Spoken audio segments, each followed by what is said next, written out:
As far as the information highway goes, bandwidth is always the kind of limiting factor, the speed limit, if you will, for file transfers. It can reduce a 4-lane superhighway to a single slow-moving crawl. Here with a demo of a new peer-to-peer file sharing technology, not BitTorrent. The king of peer-to-peer, Kevin Rose. Good to have you back, Kevin. Yeah, thanks for having me. Yeah, we love having you on the show. Oh, this is one of the big problems I've run into, though. I have to tell you, because we're putting out videos on the web. With system in the broken, you've got big files. Yeah, they're 300-400 megabytes in size, depending on the format. And if you're paying an ISP, I mean, most of these ISPs, they say unlimited bandwidth. But until you really use it. Yeah, exactly. Then they cut you off and say go to somebody else. Yeah, not that limited. But it'll cost you a lot of money. You'll have all these overages, and it's not really, I mean, you have to turn to something like BitTorrent. Right. Only problem with BitTorrent, it's for a newbie to set up. It's a little difficult. I tell you, we use BitTorrent, as you know, for This Week in Tech. And it's exceedingly complicated to set up, and I've never really been happy with it. I mean, it works, and a lot of people... The nice thing about BitTorrent is it doesn't cost me any bandwidth. Right. It was hard for me to set up. It's hard for my users. They have to get a BitTorrent client and figure it out. Right. But once that's all figured out, it's very quick for them to get the file. Right, which is nice. But I found something it's kind of new. It's rather new. It's open source, kind of like BitTorrent. But it's a little easier from a publisher standpoint to actually put your files out underneath this. It's much easier. It's called Dijjer. Yeah.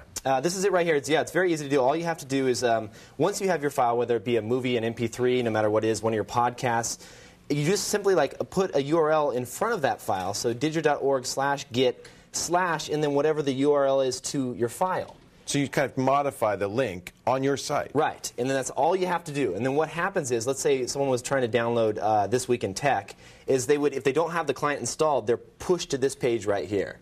Actually, you could try it if you wanted. Go to This Week in Tech. Oh, that's what I'm doing right here. This is This Week in Tech. Oh, you right did here. it already. Yeah, okay. So what you have to do is you click on the, you say, okay, I do have the client installed. I installed it already. I click on the MP3 file that I want, and now it's going to start pulling it down within the browser, which is nice because it doesn't launch any kind of third-party applications. Oh, that's cool. It does it right inside the browser, and it tricks the system. This is how it does this. It actually runs a web server locally. And then it pulls it from the local web server, so you don't see any third-party apps loading. Now, where are you getting the file from? Are you getting it from my server? Right. Or? It pulls it from your site. Right now, it's or coming from anybody my else that's running Dijjer that has this file. Ah. See, so it's pulling a little bit from your server and a little bit from everybody else. And the more people that use Dijjer, the less it'll use of yours, and the faster it'll come. And then the less bandwidth you use. And it's going pretty quick. Yeah. Well, it's actually, I think I already cached it, but right. It's starting to load up now. But basically, I've done this with a couple different movies here, and oh, there goes a crash. Firefox is dead. Okay, let's pull that back up again. Nice desktop. Oh, thank you. So all we have to do is here your is... computer? Yeah, it's my computer. So we pulled the tabs here. I saved all the tabs, luckily. And stop laughing, though.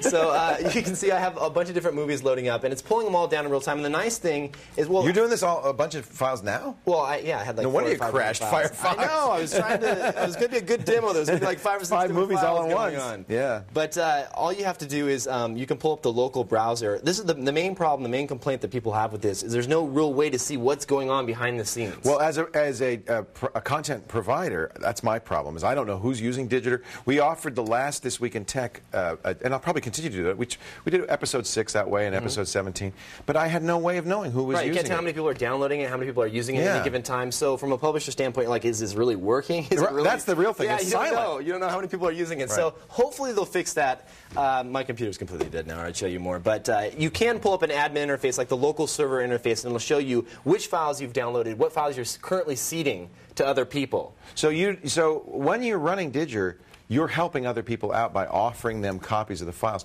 If you move the files, Dijjer will lose it. It breaks the connection. Correct. So you want to keep the files where you downloaded them in the same place, in the same folder, then it'll know. You can actually have it run at startup, so it's automatically running in memory, and it'll automatically go and help seed those files. And that would be the good Samaritan thing to do. Once you've got something, that's how BitTorrent works also. Once you've got something, keep it running so that other people can get exactly. the file. But the nice thing about BitTorrent is when you close the window, you're sure that it's done sharing. Like, you're done with it. You don't know what's going on. There's something behind the scenes. It's always there. But it's nice and easy from a publisher standpoint to set up, which is what I really like about it. It shows some promise, and if you're doing podcasting or something like that and you have no idea what BitTorrent is, it sounds like a good idea. It could be fun to play with. Open source, so we know what it's doing. There's no spyware or anything like that. And it is absolutely free, and it is very easy to use. Yeah. Jen Cutter, who does OpenAlpha.tv, which is a video podcast. Yes. It must have some big bandwidth issues. What do you use, BitTorrent? What do you use? Actually, we're all doing direct downloads right now. She doesn't know yet.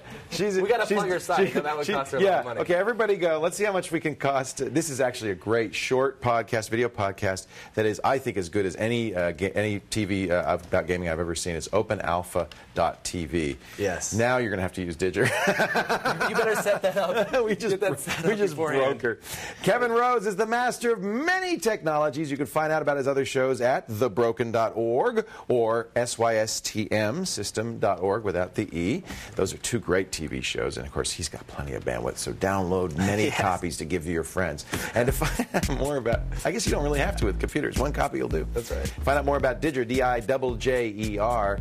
You can go to Dijjer.org or read over the show notes. Callforhelptv.com. Coming up, yes, it's time for the kittens, and these kittens are going to show us how a virtual private network works.